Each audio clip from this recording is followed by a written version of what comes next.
Heading डालो actual wall timing diagram for 4 stroke petrol engine. ये बना लिया ना सबने, actual wall timing diagram for 4 stroke petrol engine. Actual wall timing diagram कैसा होता है?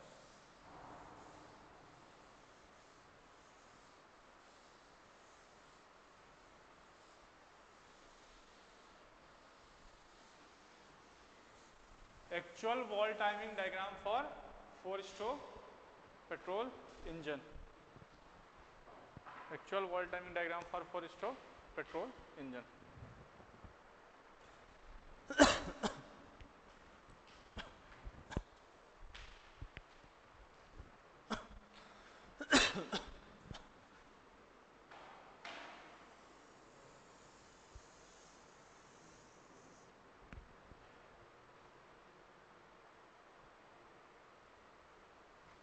ये आपका गेन क्या रहेगा?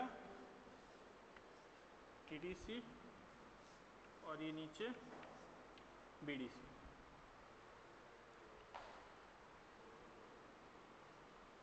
अब देखो मैंने क्या बताया था, जरा आप लोग थ्योरेटिकल देखो, मैंने क्या बताया, ए पॉइंट पे एग्जैक्टली आपका सक्शन इनलेट वाल्व ओपन होता है, पर प्रैक्टिकली ऐसा नहीं होता। आपका सक्शन वाल्व या इनलेट वाल्व कब ओपन होना चालू हो जाता है? जब आपका एग्जॉस्ट स्ट्रोक खत्म होने वाला रहता है, उससे पहले ही। तो देखा ये गया है प्रैक्टिकली कि जब आपका प्रीवियस साइकिल का एग्जॉस्ट स्ट्रोक कितना बचता है,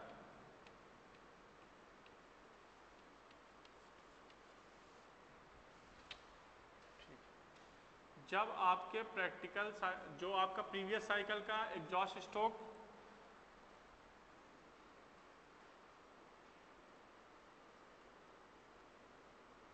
डिग्री, अभी लास्ट में अपन एग्जॉस्ट पढ़े थे ना, उसका जब 6 डिग्री बचता है तब से आपका क्या हो जाता है? इनलेट वाल्व ओपन होना चालू हो जाता है। तो प्रीवियस साइकिल का एग्जॉस्ट स्ट्रोक जब आपका 6 डिग्री बचता है, तो ये आपका कौन सा पॉइंट हो गया? ये हो गया आपका point number A dash, A dash मान लो, ठीक। तो आपका यहां से क्या हो जाएगा? ए डैश से आपका इनलेट वाल्व ओपन होना चालू हो जाएगा, ठीक। तो जब आपका प्रीवियस साइकिल का एग्जॉस्ट गैस, जब आपके प्रीवियस साइकिल का एग्जॉस्ट गैस वाला स्ट्रोक 6 डिग्री बचता है, तो आपका इनलेट वाल्व क्या हो जाता है? ओपन होना चालू हो जाता है, ठीक। और फिर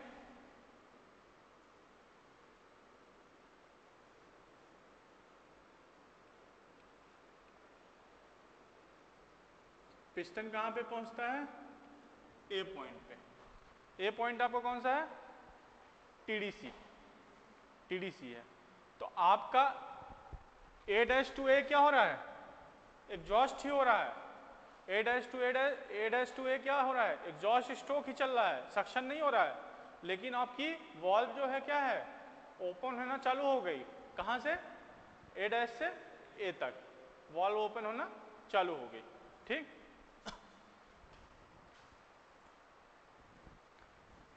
अब ए पॉइंट से आपका कौन सा स्ट्रोक चालू होगा?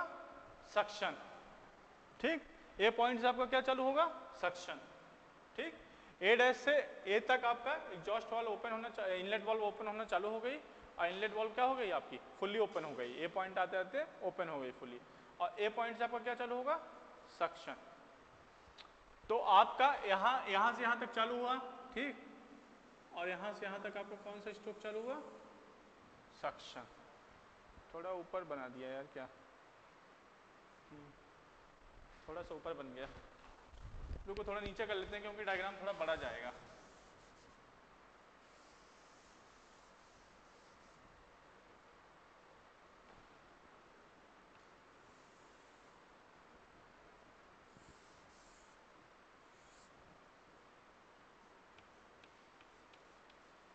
ये प्रीवियस साइकिल का जो आपका 6 डिग्री वाला स्ट्रोक बचा था, ये ए डैश और ये पिस्टन आपका कहाँ पे है?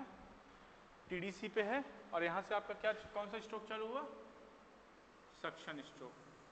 तो आपका एग्जॉस्ट वो इनलेट वाल्व यहाँ से ओपन होना चालू हुआ प्रीवियस साइकिल के एग्जॉस्ट स्ट्रोक से, जब 6 डिग्री बचा था। उसके बाद फिर होता क्या है कि आपका इनलेट वाल्व ओपन होता रहता है, और ओपन होते होते कहाँ तक ओपन होता है? ए पॉइंट पे आके फुल्ली ओपन नहीं होता है, याद रखना, आप लोग याद रखना, ए पॉइंट पे आके फुल्ली ओपन नहीं होता है। ये क्या होगा? ए डैश से ओपन हो रहा है लेकिन कोई सक्शन स्ट्रोक नहीं हो रहा है। ए पॉइंट से आपका क्या हुआ? सक्शन स्ट्रोक चालू हो गया, लेकिन अभी भी आप पे इनलेट वाल्व फुल्ली ओपन नहीं हुआ है। वो कहाँ पे जाके ओपन होता है? जब आपका ये आपका 6 डिग्री है और इसके बाद आपका ये आपका क्रैंक ये सक्शन स्ट्रोक के मान लीजिए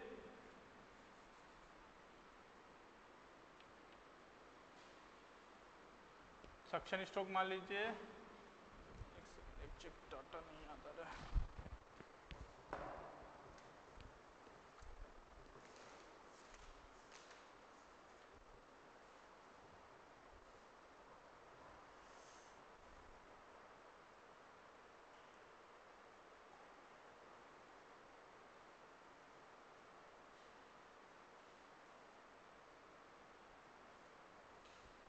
ठीक है।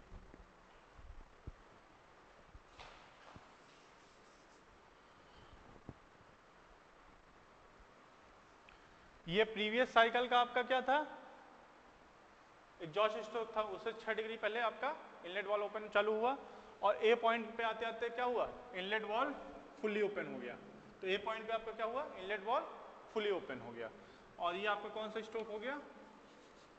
सक्शन। और ये आपका बी पॉइंट पे पहुंचा, ठीक। बी पॉइंट पे हमने क्या बताया था? कंप्रेशन स्ट्रोक चालू हो जाता है। आइडियल साइकिल में क्या बताया था? कंप्रेशन स्ट्रोक चालू हो जाता है बी पॉइंट पे। तो बी पॉइंट पे आपका कंप्रेशन स्ट्रोक,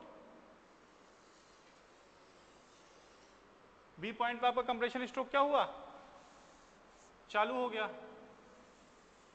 लेकिन हमने क्या बताया था आइडियल में कि बी पॉइंट पे ही आपका इनलेट वाल्व क्या हो जाता है? फुल्ली क्लोज्ड हो जाता है। पर प्रैक्टिकली ऐसा नहीं होता, ठीक। प्रैक्टिकली ऐसा नहीं होता। होता क्या है, आपका ये जो क्रैंक है वो 15 डिग्री के आसपास रोटेट करता है इन द कंप्रेशन स्ट्रोक। जब कंप्रेशन स्ट्रोक का वो 15 डिग्री तक रोटेट होता है, उस केस में आपका क्या हो जाता है? इनलेट वाल्व क्लोज होता है। तो देखो इनलेट वाल्व आपका ए पॉइंट पे ओपन हुआ प्रीवियस साइकिल के एग्जॉस्ट स्ट्रोक में, और क्लोज कहाँ हुआ? इस साइकिल के कंप्रेशन स्ट्रोक का 15 डिग्री यूज करके क्या हुआ? क्लोज हुआ। तो आपका बी पॉइंट पे क्या हुआ? कंप्रेशन चालू हो गया, लेकिन अभी भी आपका इनलेट वाल्व क्या है? ओपन है। वो इनलेट वाल्व ओपन क्लोज कब होता है? जब कंप्रेशन स्ट्रोक का 15 डिग्री कंप्लीट हो जाता है, तब वो क्या होता है? क्लोज्ड होता है। तो ये कहाँ पे क्लोज होगा? बी डैश पे।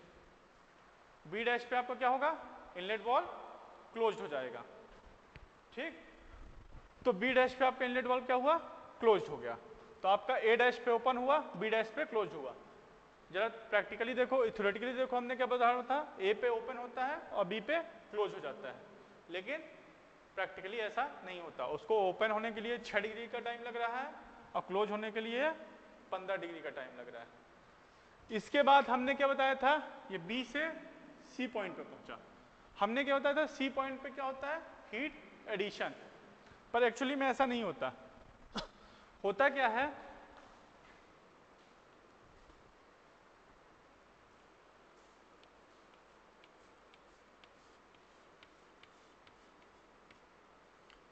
आपके कंप्रेशन स्ट्रोक के खत्म होने से 20 डिग्री पहले, आपके कंप्रेशन स्ट्रोक को खत्म होने से 20 डिग्री पहले, ठीक।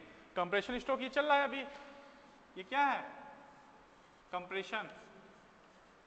तो आपके कंप्रेशन स्ट्रोक के खत्म होने से 20 डिग्री पहले यहां पे स्पार्क प्लग क्या दे देता है? स्पार्किंग। कंप्रेशन स्ट्रोक आपको पता है पूरा 180 डिग्री का है। 180 डिग्री में 15 डिग्री तो इनलेट वाल्व क्लोज होने में लगा दी, और उसके 20 डिग्री पहले हम क्या करते हैं? स्पार्क प्लग को ऑन करके क्या दे देते हैं? स्पार्किंग। तो आपका यहाँ पे क्या हो जाएगा? ये C1 पॉइंट पे क्या हो जाएगा? स्पार्किंग। अभी स्पार्क प्लग ने सिर्फ स्पार्किंग दी है। जब स्पार्क प्लग स्पार्क देगा मतलब एक चिंगारी टाइप की देगा, जैसे दो पत्थर को टकराते हो तो चिंगारी देती है, तो क्या तुरंत आपका वो लकड़ी जलने लगती है? नहीं जलने लगती, कुछ टाइम लेती है। ठीक, कुछ टाइम लेती है। तो उस टाइम को क्या बोलते हैं अपन? Ignition delay. भाई स्पार्क देने से और जलने के बीच में कुछ टाइम लगता है, तो उस टाइम को क्या बोलते हैं? Ignition delay. तो वो कितना टाइम होता है? जब आपका सी, ये क्रैंक, ये जो आपका क्रैंक है वो C1 से C2 पहुंचता है। ठीक, C1 से C2, ये आपका मान लीजिए C2 पॉइंट है, C1 से C2 पहुंचता है। तो इतना टाइम C1 से C2 टाइम पहुंचने में आपकी क्या चालू हो जाती है? इग्निशन। तो आपका C2 पॉइंट पे क्या चालू होगा? इग्निशन।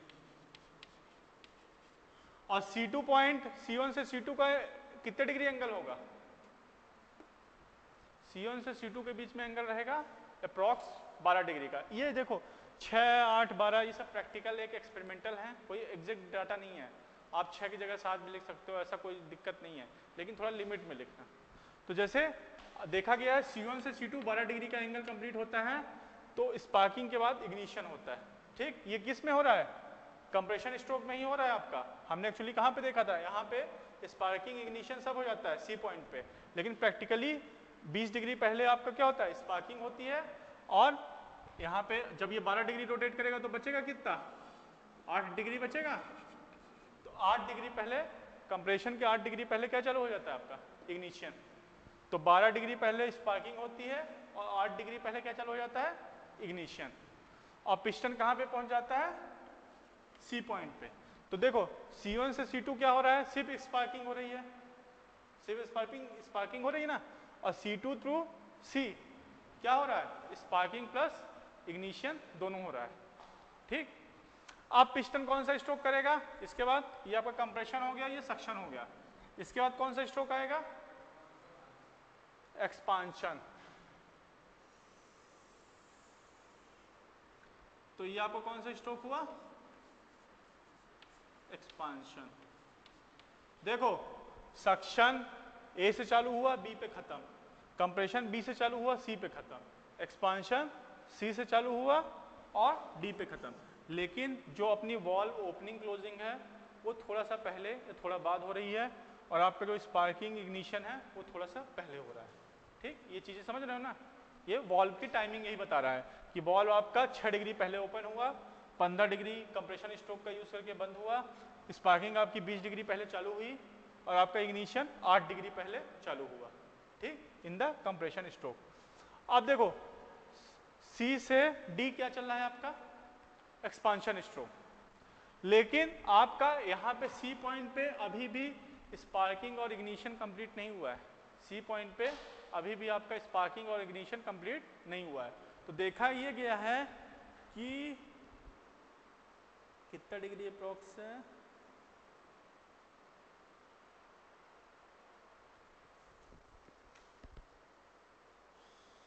C1, C2 और C हाँ, पिस्टन जब अगेन फर्दर 12 डिग्री रोटेट करता है, किसमें? कंप्रेशन स्ट्रोक में जब आपका क्रैंक 12 डिग्री रोटेट करता है, तो इसको डाल दो पॉइंट C डैश। तो जब आपका क्रैंक एक्सपांशन स्ट्रोक का 12 डिग्री आपका क्या करता है? रोटेट करता है, वहां पे आपकी क्या हो जाती है? स्पार्किंग रुक जाती है। तो C डैश पे क्या हो जाएगा? Sparking stop. C डैश पे क्या होगा? स्पार्किंग स्टॉप हो जाएगी। तो स्पार्किंग आपकी C1 से चालू हुई और कहां पे बंद हुई? C डैश पे। मतलब आपका स्पार्क प्लग ने स्पार्किंग कहां से दिया? C1 से C डैश तक। लेकिन आपका अभी इग्निशन C2 से चालू हुआ, इग्निशन नहीं बंद हुआ है अभी C डैश पे। इग्निशन कब बंद होता है? यह देखा गया है कि जब क्रैंक एक्सपांशन स्ट्रोक का 40 डिग्री, क्रैंक एक्सपांशन स्ट्रोक का ऑलमोस्ट 40 डिग्री कंप्लीट करता है, उस केस में आपका ये पॉइंट रीच करता है सी डबल डैश पे और यहाँ पे इग्निशन क्या हो जाता है, स्टॉप। यहाँ पे इग्निशन क्या हो जाएगा, स्टॉप। तो देखो आपका स्पार्किंग यहाँ से चालू हुई, सी डैश पे बंद हुई, इग्निशन C2 पे चालू हुआ, कहाँ पे जाके बंद हुआ, सी डबल डैश पे। तो एक्सपांशन स्ट्रोक का कितने डिग्री यूज करने के बाद आपका पूरा हीट एडिशन कितना हुआ, देखो हीट एडिशन आपका 20 डिग्री कंप्रेशन स्ट्रोक का यूज हुआ और 40 डिग्री किसका हुआ, एक्सपांशन का। और हमने क्या किया था, उसको सी पॉइंट पे ही थ्योरेटिकल वाली में सी पॉइंट पे हीट एडिशन दे के खत्म भी कर दिया था, लेकिन प्रैक्टिकली कंप्रेशन स्ट्रोक का 20 डिग्री यूज हुआ और आपका एक्सपांशन स्ट्रोक का 40 डिग्री यूज हुआ, तब जाके आपका पूरा हीट एडिशन प्रोसेस हुआ। ठीक है ना, तो ये आपका एक्सपांशन स्ट्रोक हुआ। अभी दोनों वॉल्व क्या हैं, क्लोज हैं। आपको पता है कंप्रेशन और एक्सपांशन में क्या होता है, दोनों वॉल्व क्लोज रहती हैं। ठीक,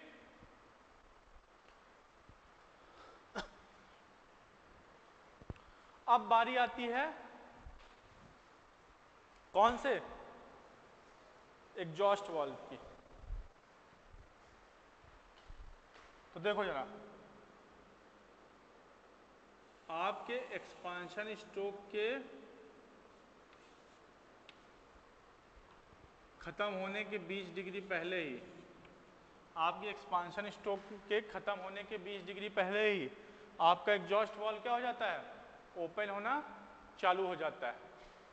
आपके एक्सपांशन स्ट्रोक के 20 डिग्री पहले ही आपका एग्जॉस्ट वाल्व क्या हो जाता है, ओपन होना चालू हो जाता है। ठीक, कहां पे चालू होता है, आपके एक्सपांशन स्ट्रोक के 20 डिग्री खत्म होते ही।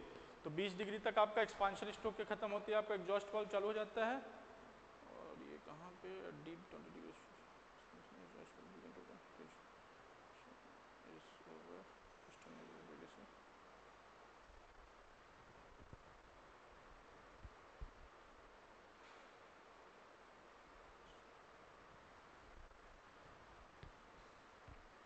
यहाँ पे आपका एग्जॉस्ट वाल्व फुली ओपन होता है और यहाँ पे आपका एग्जॉस्ट वाल्व सॉरी यहाँ से एग्जॉस्ट वाल्व ओपन होना चालू होता है और इस पॉइंट पे आते आते एग्जॉस्ट वाल्व क्या हो जाता है, फुली ओपन हो जाता है। ठीक, डी पॉइंट, डी डैश से चालू होता है और डी पॉइंट आते आते क्या हो जाता है, फुली ओपन हो जाता है। तो आपका एग्जॉस्ट वाल्व यहाँ पे फुली ओपन हुआ, अभी भी आपका क्या चल रहा है, एक्सपांशन स्ट्रोक। इस पॉइंट पे आपका क्या हो जाएगा, हीट रिजेक्शन चालू हो जाएगा, हीट रिजेक्शन चालू हो जाएगा। लेकिन हीट रिजेक्शन इस पॉइंट पे हमने देखो जरा थ्योरेटिकल साइकिल में देखो, इसी पॉइंट पे एक्सपांशन वाल्व को, एग्जॉस्ट वाल्व को ओपन किया था, इसी पॉइंट पे हीट रिजेक्शन को कंप्लीट करवा दिया था। लेकिन प्रैक्टिकली में आपका एग्जॉस्ट वाल्व डी पॉइंट पे ओपन हो रहा है, डी डैश पे, डी डैश से डी पॉइंट तक वो एग्जॉस्ट वाल्व से ओपन होने में ले रहा है। डी पॉइंट से आपका हीट क्या, हीट रिजेक्शन चालू होता है। और अगला स्ट्रोक कौन सा बचा आपका, नेक्स्ट एग्जॉस्ट। तो ये आपका स्ट्रोक कौन सा हुआ, एग्जॉस्ट। तो लेकिन देखो हीट रिजेक्शन तो यहां से आपका बिगिन हुआ लेकिन खत्म डी पॉइंट पे नहीं हुआ। ये क्या करता है, फर्दर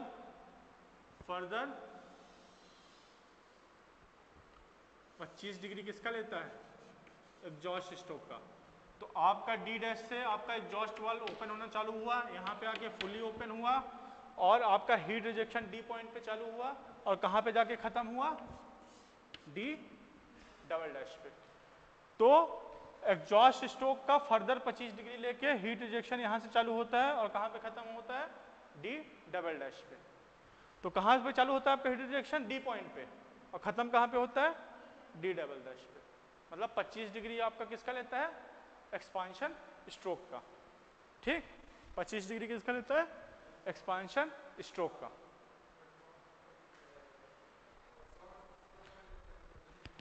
हाँ 25 डिग्री एग्जॉस्ट स्ट्रोक का लेता है। और एग्जॉस्ट स्ट्रोक, अब एग्जॉस्ट एक्चुअली में कहां से चालू होगा, डी डबल डैश। कहां से चालू होगा, डी डबल डैश से। प्रैक्टिकली थ्योरेटिकली हम लोग कहां पे पढ़े थे, यहीं पे सब कुछ हो जाता है। लेकिन एक्चुअली में बॉल्व यहां से ओपन होना चालू होती है, यहां आते आते फुल्ली ओपन होती है और यहां से आपका हीट रिजेक्शन चालू होता है और यहां पे खत्म होता है। ठीक, हीट एडिशन यहां पे चालू होता है, यहां पे खत्म होता है। देख रहे हो क्रैंक का कुछ डिग्री ऑफ रोटेशन ये लोग यूज करते हैं, हीट रिजेक्शन, हीट एडिशन, हर चीज़ों में। वॉल्व ओपनिंग, वॉल्व यहाँ पे ओपन होती है। और इस पॉइंट पे क्या होगा, इस पॉइंट पे एग्जॉस्ट वाल्व क्या होगा, ओपन रहेगी क्लोज। एग्जॉस्ट वाल्व क्या रहेगा, डी पॉइंट पे तो हीट रिजेक्शन खत्म हो गया। अब एग्जॉस्ट वाल्व क्या रहेगी इस पॉइंट पे, डी बंद कैसे होगी भाई, अभी तो एग्जॉस्ट स्ट्रोक करना है ना। हाँ अच्छा हाँ, तो ओपन रहेगी। तो डी डबल डैश से कहां पे पहुंचेंगे अपन, ई पॉइंट पे। ठीक, ई पॉइंट आते आते आपका क्या हो जाएगा, ई पॉइंट आते आते आपका एग्जॉस्ट कंप्लीट हो जाएगा। ठीक, ई पॉइंट आते आते आपका एग्जॉस्ट कंप्लीट होगा, लेकिन एग्जॉस्ट वाल्व नहीं क्लोज होगी। ठीक, ई पॉइंट आते आते आपका एग्जॉस्ट कंप्लीट होगा, लेकिन एग्जॉस्ट वाल्व नहीं क्लोज होगी। तो देखा ये गया है कि ये फर्दर कितना लेती है, सक्शन। आप देखो ई पॉइंट से आपका क्या चालू हो जाएगा, सक्शन चालू हो जाएगा, ई पॉइंट से सक्शन चालू हो जाएगा। तो एग्जॉस्ट वाल्व क्लोज होने के लिए फर्दर सक्शन स्ट्रोक का कितना लेती है, 7 डिग्री, 6 से 7 डिग्री। तो ये क्या करेगी, सक्शन स्ट्रोक का फर्दर कितना लेगी, 6 से 7 डिग्री।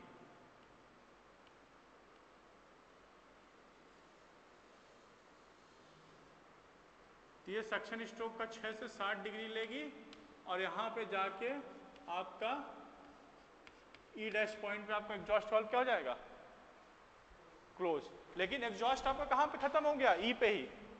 ये एग्जॉस्ट वाल्व क्लोज होने का प्रोसेस है, कहां पे, ई डैश पे।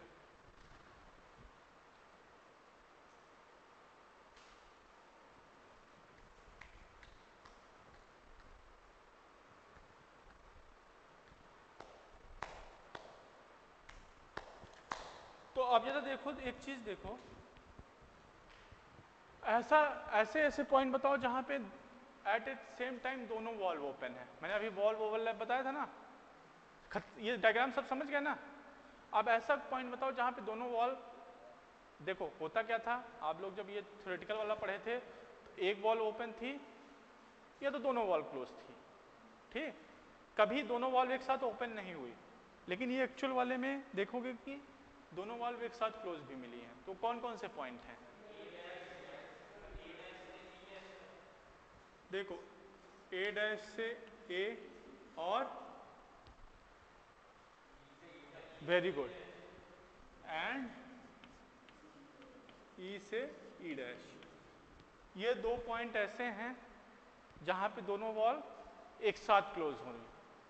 ठीक, तो ये ही, इसी दोनों पॉइंट को क्या बोलते हैं, वॉल्व ओवरलैप। ए डैश से ए में क्या होगा, ए डैश से ए में देखो आपका एग्जॉस्ट स्ट्रोक हो रहा है, और हमारी सक्शन वॉल्व क्या है, ओपन है। तो यहां पे क्या हो जाएगा, फ्लू गैसेस कहां पहुंच जाएंगी, फ्लू गैसेस कार्बोरेटर के अंदर पहुंच जाएंगी। ठीक, फ्लू गैसेस कहां पहुंच जाएंगी, कार्बोरेटर। क्यों, क्योंकि हो तो एग्जॉस्ट स्ट्रोक रहा है, लेकिन हमारी सक्शन वॉल्व ओपन है। ठीक, ई से ई डैश में क्या हो रहा है, एक्चुअली में सक्शन चालू है। ठीक, सक्शन स्ट्रोक चालू है, लेकिन आपका एग्जॉस्ट ओपन है।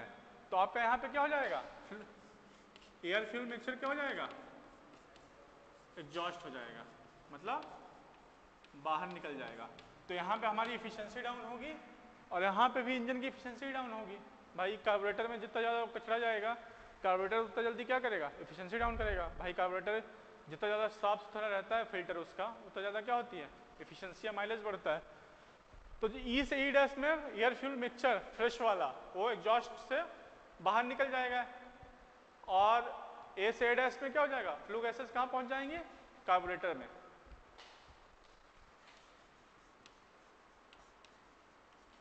तो ये वॉल्व ओवरलैप, ये डायग्राम सब कोई समझे।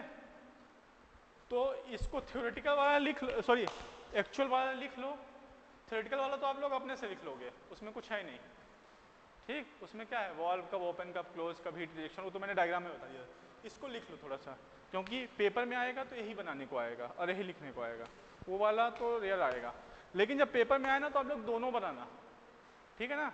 उसको रेफरेंस के लिए बनाना, और इसको उसकी हेल्प से इसको बनाया। ठीक, तो इसको लिख लो थोड़ा सा। देखो बाकी ये डायग्राम कहीं नहीं पूछता, आपके यूनिवर्सिटी एग्जाम में ही बस पूछेगा, बाकी कहीं नहीं पूछता। लिखो कहां से चालू होता है, ए डैश से, ठीक है ना, ए डैश से चालू होते हैं ना अपन, तो लिखो eight point A dash, eight point A dash, एक डैश दो, डैश दो एक, eight point A dash, 6 degree remaining for the end of exhaust, 6 degree, अब डिग्री उग्री आपको समझ में आएगा लिखते time, 6 degree remaining for the end of exhaust of previous cycle, 6 degree remaining for the end of the exhaust of previous cycle, ठीक। A dash point कहाँ पे है, 6 डिग्री जो आपका प्रीवियस साइकिल का एग्जॉस्ट स्ट्रोक बचा है वहां पे है ए पॉइंट, कॉमा लगाओ एक।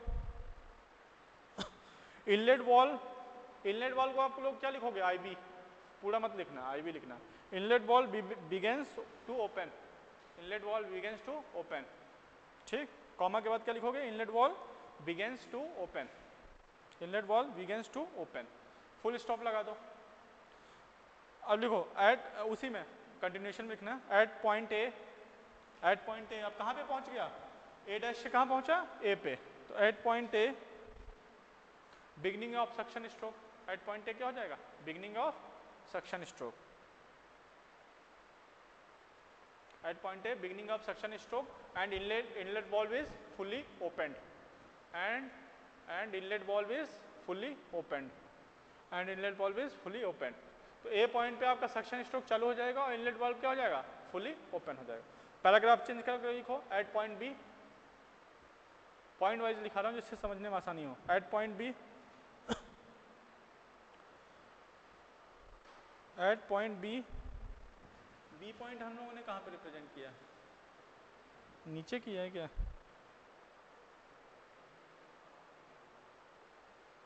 हाँ, एट पॉइंट बी पे लिखो inlet valve remains open, inlet valve remains open. देखो बी पे इनलेट वॉल्व ओपन है ना, इनलेट वॉल्व कब कहाँ क्लोज होता है, बी डैश पे क्लोज होता है ना, तो एट पॉइंट पे बी पे लिखो इनलेट वॉल्व रिमेन्स ओपन,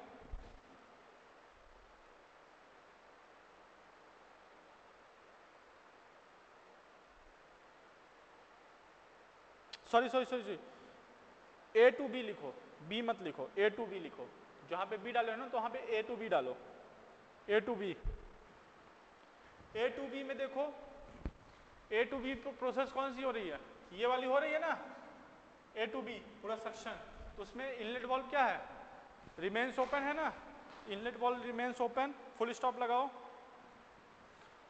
ठीक, लिख लिया। अब एट पॉइंट बी उसी में कंटिन्यूएशन लिखना, at point B, at point B inlet valve begin to close, at point B, A to B में क्या है, इनलेट वॉल्व फुली ओपन है, रिमेन्स ओपन, और उसी में कंटिन्यूएशन में लिखो फुल स्टॉप के बाद, at B inlet valve begin to close, B से क्या होता है, इनलेट वॉल्व क्या हो जाता है, बिगन हो जाता है, चालू मतलब क्लोज होना, बिगन हो जाता है, तो at point B inlet valve begin to close and compression stroke क्या हो जाएगा, start, and compression stroke start, at point B inlet valve begins to close and compression stroke क्या हो जाएगा, start, and compression stroke start.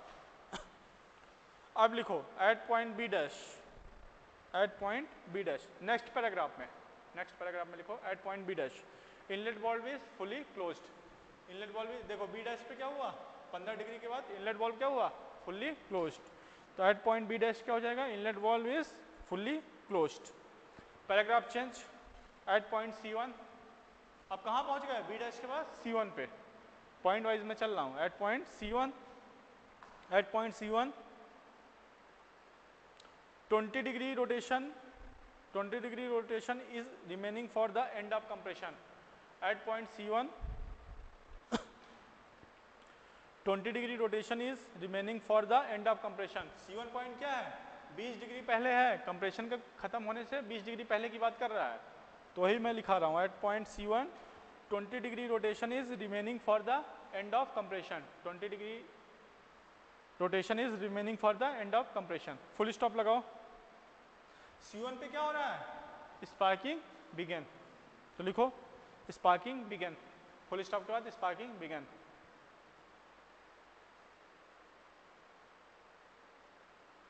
ठीक, full stop लगाओ again. Between B dash to C1 both valve remain closed. Between उसी में लिखना continuation में, between B dash to C1 both valve remains close. दोनों वॉल क्लोज है ना, बी डैश से C1 तक दोनों वॉल क्लोज हैं, कंप्रेशन स्ट्रोक ही तो चल रहा है। Between B dash to C1 both valve remain close. Diagram देखते लिखते लिखते डायग्राम देखते चलना, बिटवीन इससे अभी याद हो जाएगा, बस फिर आपको डिग्री याद रखनी पड़ेगी, कौन कितने डिग्री में ओपन करते हैं, बस फिर बन गया आपका वॉल टाइमिंग डायग्राम। तो between B dash to C1 both valve remain closed. ठीक, अब आप आ जाओ C1 to C2, next paragraph change, C1 से C2, C1 to C2, C1 से C2 लिखो, डैश लगाओ। 12 degree of rotation is over, 12 degree of rotation is over. देखो ये C1 सेंट्रल लाइन से 20 डिग्री पे है और ये C2 कितना है, सेंट्रल लाइन से 8 डिग्री पे है, तो दोनों के बीच का एंगल कितना हुआ, 12 डिग्री हुआ ना। तो C1 से C2 क्या हुआ, 12 degree of rotation is over, 12 degree of rotation is over. Full stop. At point C2 ignition begins, at point C2 ignition begin. Point C2 पे क्या हो जाता है, इग्निशन बिगेन, ठीक है ना। At point C2 ignition begins, ठीक, at point C2 ignition begin. Paragraph change, C2 to C, paragraph change करके आओ, C2 टू C में आओ, डैश लगाओ। C2 टू C में पहुंचने में कितना डिग्री रोटेट करेगा क्रैंक, 8 डिग्री, 8 डिग्री बचा ना C2 टू C के लिए 8 डिग्री। तो 8 degree of rotation is over, 8 degree of rotation is over, 8 degree of rotation is over. Full stop. Both sparking and ignition take place. C2 to C में क्या हो रहा है, दोनों चीज हो रही है, स्पार्किंग और इग्निशन दोनों हो रहा है। तो both sparking and ignition takes place, both sparking and ignition क्या हो रहा है, takes place, both sparking and ignition takes place. अब आओ पैराग्राफ चेंज करके, at point C, at point C, at point C dash लगाओ। एट पॉइंट C पिस्टन कहाँ पे है, piston is at TDC, piston कहाँ पे पहुंच गया, पॉइंट C पे। देखो हैं ये छोटी छोटी चीजें, आप बोलोगे सर लिखाते हैं, लेकिन एग्जाम में जब लिखने बैठोगे ना नहीं याद आता, इतनी सारी चीज़ होती हैं। पिस्टन TDC पे है, कौन सी वॉल्व ओपन हो रही है, कौन सी क्लोज, तो एक जगह लिखा रहेगा, तो एक बार रीड मार के चले जाओगे तो उसका मैं कहता हूँ 60% भी लिख दिए ना तो पूरे मार्क्स दे देगा, मतलब बस उसका आधा अधूरा लिख देना तो पूरे मार्क्स मिल जाएंगे। अगर ऑफलाइन एग्जाम हुआ तो, ऑनलाइन हुआ तो फिर तो आप लोग इंटेलिजेंट बन जाते हो, ऑनलाइन में तो फिर पूरा अटेम्प्ट करते हो ना 100%, किसी के बैग भी नहीं लगते ऑनलाइन में। तो एट पॉइंट C पिस्टन कहाँ पे है, एट TDC। Paragraph change. अब between C to C dash, अब C के बाद क्या आ गया, C टू C डैश, तो between C to C dash, dash लगाओ। 12 degree of rotation is over from the start of expansion. देखो C टू C डैश क्या हुआ, C से एक्सपांशन चालू हुआ और C से C डैश जाने में कितने डिग्री हमने रोटेट किया, 12 डिग्री। तो 12 degree of rotation is over from the start of expansion, 12 degree of rotation is over from the start of expansion. और C डैश पे मैंने क्या बताया था, स्पार्किंग क्या हो जाती है, खत्म, ठीक है ना। देखो ना C डैश पे लिखा है ना स्पार्किंग स्टॉप, तो लिखो फुल स्टॉप के बाद लिखो at C dash sparking is over, at C dash sparking is over, at C dash sparking is over. अब लिखो between C dash to C double dash, between C dash to C double dash, between C dash to C double dash लिखो इसमें।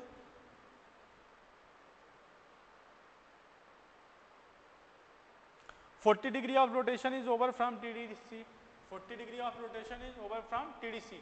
देखो C से C double dash जाने में ये TDC है, TDC से कितना डिग्री रोटेट कर रहे हैं हम लोग, 40 डिग्री, ठीक है ना। तो 40 degree rotation is over from the TDC, 40 degree rotation is over from the TDC। At C double dash ignition stop, C double dash पे क्या हो गया, इग्निशन स्टॉप हो गया। तो at C double dash ignition stop, ठीक, and both valves are closed, C से C double dash में क्या है, दोनों वॉल्व क्या है, क्लोज्ड हैं। सी से सी डबल डैश में क्या है, both valves are closed. Next कौन सा आता है, at point D dash. C double dash के बाद कौन सा पॉइंट आता है, D dash, eight point D dash. Paragraph change करके लिखना, पैराग्राफ चेंज करके एट पॉइंट डी डैश। हाँ सर, लंच के बाद तो कितने बजे लेंगे आप फिर वो वाला, अच्छा नहीं लेंगे, अच्छा अच्छा ठीक है ठीक है। एट पॉइंट डी डैश लिखो, eight point D dash 20 degree of rotation is remaining for the end of expansion. 20 degree of rotation is remaining for the end of expansion. ठीक है ना, तो एंड ऑफ एक्सपांशन से कितना degree बचा है, 20 degree, तो वही मैं दिखा रहा हूँ। 20 degree of rotation is remaining for the end of expansion. ठीक, फुल स्टॉप लगाओ इसी में, आगे लिखो exhaust valve begins to open. D dash पे क्या होता है, एग्जॉस्ट वाल्व क्या हो जाता है, बिगिंस टू ओपन। तो लिखो exhaust valve begins to open, exhaust valve begins to open and heat rejection begins. Exhaust valve begins to open and heat rejection begins.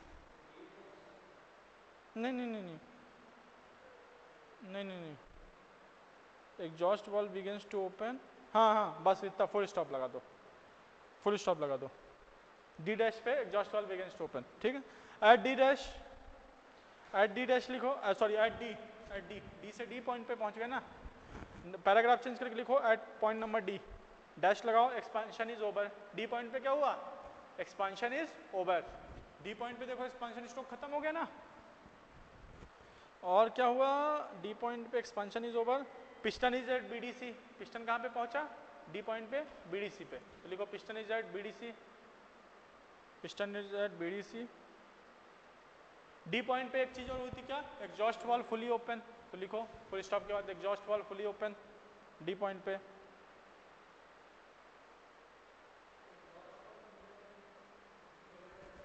नहीं नहीं, डी डबल डैश पे तो बंद हो जाती है, डी डबल डैश पे हीट रिजेक्शन बंद हो जाता है, हीट रिजेक्शन डी से चालू होता है, डी डबल डैश पे बंद हो जाता है। और डी पॉइंट पे और क्या हो जाएगा, हीट रिजेक्शन बिगेंस। जैसे एक्सपांशन स्ट्रोक बंद होगा तो आपका कौन सा स्ट्रोक चालू हो जाएगा, हीट रिजेक्शन। तो डी पॉइंट पे क्या होगा, हीट रिजेक्शन बिगेन। अब D to D double dash लिखो, D to D double dash, D to D double dash में क्या है, 20 degree of rotation, 20 degree of rotation is over from expansion, 20 degree of rotation is over from expansion. Expansion खत्म होने के बाद कितना degree rotation, 25 degree, 25 degree rotation is over from expansion. Expansion खत्म होने के बाद कितने डिग्री रोटेशन हुआ, 25 डिग्री, ठीक। After expansion at D double dash, at D double dash heat rejection is over. D double dash पे क्या होगा, हीट रिजेक्शन आ गया, डी डबल डैश पे क्या होगा, हीट रिजेक्शन क्या हो जाएगा, ओवर। तो at D double dash heat rejection is over, और क्या चालू हो जाएगा, डी डबल डैश पे exhaust, exhaust begins. At D double dash heat rejection is over and exhaust begins, exhaust begins. फिर कहाँ पे आ जाओ, between D double dash to E, between D double dash to E, rotation of shaft during exhaust. D double dash to E में क्या हो रहा है, rotation of shaft during exhaust, rotation of shaft during exhaust, मतलब आपका जो crank है rotate कर रहा है किसके लिए, एग्जॉस्ट स्ट्रोक के लिए, तो ही लिखा रहा हूँ, rotation of shaft during exhaust, rotation of shaft during exhaust. Full stop लिखो, फुल स्टॉप के बाद लिखो eight point number E, at point number E. Point number E पे क्या स्पेसिफिक चीज हो रही है, एग्जॉस्ट तो एक तो स्टॉप हो गया, तो एग्जॉस्ट स्ट्रोक स्टॉप, और exhaust valve begins to close. तो पॉइंट नंबर ई पे लिखो एग्जॉस्ट, एग्जॉस्ट स्ट्रोक स्टॉप और exhaust valve begins to close. कहाँ पे, पॉइंट नंबर ई पे,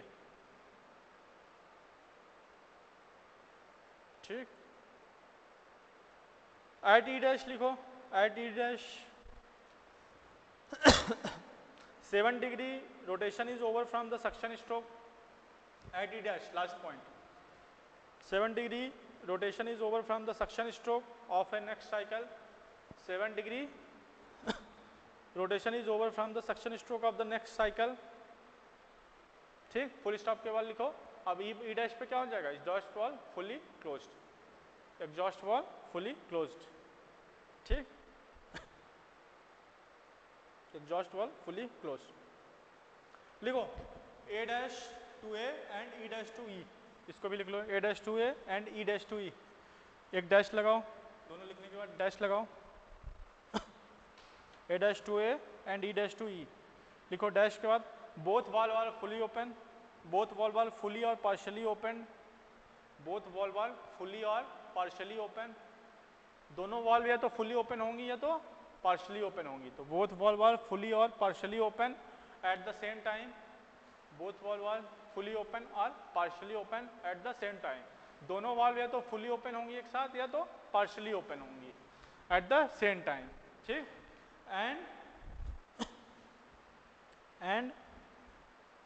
and this position of valve, this position of both the valve is known as valve overlap, and this position of both the valve is known as valve overlap. जब fully या partially open at the time रहेंगी उस position of the valve को क्या बोलेंगे? Valve overlap. And this position of valve at the same time is known as valve overlap. बाकी मैंने बता दिया है. इससे इसको हमको मिनिमाइज रखना है. क्यों? क्योंकि एक से इफिशिएंसी का लॉस होता है, दोनों से इफिशिएंसी का लॉस होता है. चलो